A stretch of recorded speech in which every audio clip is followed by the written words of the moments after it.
Welcome back to the Stockwell Real Estate Show. I'm Jason Stockwell with RE/MAX Results. Robin Hartle, RE/MAX Results. I love that song. It's awesome. Dave Matthews, right? Oh, yeah. Been a while. College days. Ben Nelson, Farmers Insurance, is here, and Stephanie Havel with Wells Fargo. Call us, 651-400-0773, 651-400-0773 if you have any questions, concerns, complaints, comments, or want some help. We're happy to help. We're talking about things to avoid, and we went over a bunch of them on new builds and also on selling your home. Here's another one, and this one, maybe not a lot of you are do-it-yourselfers, but if you are a do-it-yourselfer, hey, why not? Why wouldn't I try to sell my home myself? Or why wouldn't I want to sell my home myself? I can do a lot of things. I'm an engineer. I'm a doctor. I'm a carpenter. Or whatever I am. I'm a professional. Right. Can't be that hard, right? I mean, these real estate agents are just driving around in the fancy cars. And, I can save a lot of money. I can save a lot of money. So here's some things to reconsider for that. Number one is the pricing. We talked about that. Now, with the data out there available for consumers, that might be a lot easier to price your home based on the data that you have, but don't always do Zillow, right?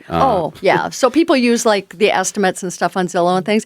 I can't tell you how far off that can be. Many times it can be really close within a few percent, or it can be dramatically off. Oh, yeah. There was one the other day that was Zillow said 325. It sold for 650. Wow. They're just selling the basement. Yeah, that's it. Yeah. There's some really, really off ones. And then also I'll use the assessor's value. So many times I talk to a consumer or a seller and they say, oh, here's the tax assessed value. That's what my home is worth. It's like Zillow. It could be really close or it could be way high or way low. So you have no idea what a professional real estate agent goes through to get that pricing just right, because it's not just a matter of that home sold last year for that home sold over here last year for that. There's a lot more that goes into it. There's making price adjustments for fireplaces and bedrooms and bathrooms and things like that, and getting that price adjustment right. And plus, really good realtors like myself and Robin and Josh have a gut feel when you go into a house. You have a feel for that house. So that house has an emotion to it that it provides to you, and the statistics may show it's worth $300,000. But based on the layout or the feel of that home or whatever it is, it may only be worth $275 or $260, or vice versa. It may be priced, So anyway, that's a big one. Negotiating is huge as well. Love negotiating. It's very difficult. I've seen it happen. We talked about it in past shows. Negotiating for yourself in your own house, which is you're emotionally tied to, can be devastating to selling your house. Number three is exposure. You're going to get far, far, far, far less exposure than selling with a real estate agent. And buyer perception. This is a big one. The vast majority of buyers are represented by an agent. And if they're not represented by an agent and they're actually seeking out for sale by owners, guess what they are? Bargain hunters just like me. And guess what bargain hunters already know? They're smart and they say, well, guess what? You're for sale by owner. You don't have to pay the 6 or 7% real estate commission. Right. So my offer is going to automatically come in without that in Much there. less. So if you're going to pay it one way, you're going to pay it anyway. Why not pay it and actually get the service for it? Right. Well, and we see that, in lending whenever it's, two homeowners, we have, certain situations. Well, there's a well and septic on the property. Do the sellers have the water tests? We don't know. Okay. Well, they've got to call somebody for that. Or there was an insurance claim or something on the roof. Or, that's the agents. Like I said, you're trained. You know what to look for. Right. When I bought my first house, the realtor, she did this nice rug over the carpeting, underneath the coffee table. I was like, oh, that's kind of cool. Oh, no. Move the coffee table. Let's flip back that rug. What's underneath the carpet? Oh, big stain. Okay. Nice. Me, I was looking at the aesthetics. Sure. Me, I'm like all the sparkly, shiny. Oh, that's great. Right. That's right. But my agent really, let's pull some of these appliances out. Let's look around. We really know what to look for. We've been there. Right. And we're in house after house after house every single day. And so we know the things, we've gone through the mistakes and the things that have happened. There's horror stories on our end that we then can take to our clients and say, this happened, I don't want it to happen to you. How can you anticipate a problem if you don't know there is going to be and again, there's it's a not potential always problem? in the negative. It's just really, the positive. And the positive. Like you said, when you're buying a house, hey, this is really great to have this because this will create good resale value if you do go to sell in 5 to 7 years. Exactly. So, and the last, number 5, smooth sale process. We talked about that. So if you have an agent who sold a number of homes like we've sold, 2,000 homes overall, and every transaction is different. You build that experience log of what to look for on the positive or the negative. So you can give good advice and know to watch out, because the last thing you want to do is sell your home yourself. This has happened lots of times.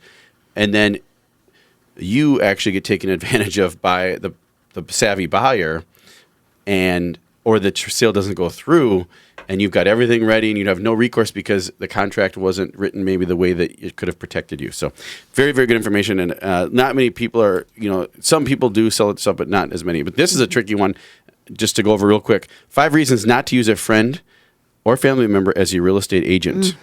Big one. Number one is they may live in another area. So they may not know the actual area that you live in. Number 2, your friend may think that he or she knows what's best for you. Oh, yes. I've seen it ruin relationships. I've seen it ruin family dynamics. Number 3, your friend or family member may put in less time for you, or they put in more time for you, but because they're a friend, you expect something more as well. So they're feeling like they're overworking for you, and you feel like they're not working enough. It's just tough. Can be tough. If it's a smooth sale, it can be great. If anything goes wrong, it can get bad. Your friend may not give you a reality check.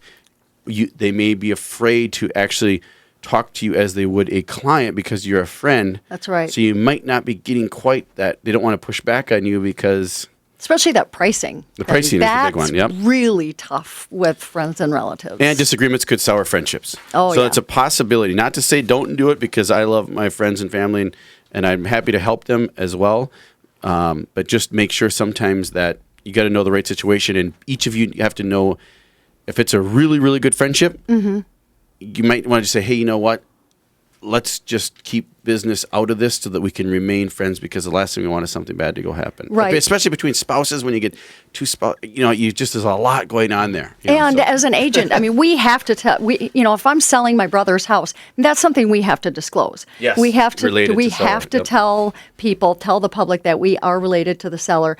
And, as a buyer, I think, there are people that are out there and look at that and go, oh gosh, that agent's related, he's the son or the daughter of the seller or whatever. I'm sure it's not priced very well or whatever, and other agents look for that and say, you know what, I bet that they've got it priced too high because that's their mom's house or dad's house. Yeah, so we're not saying don't do it. We're saying just think about it. Think about all of this and just think about it and consider it.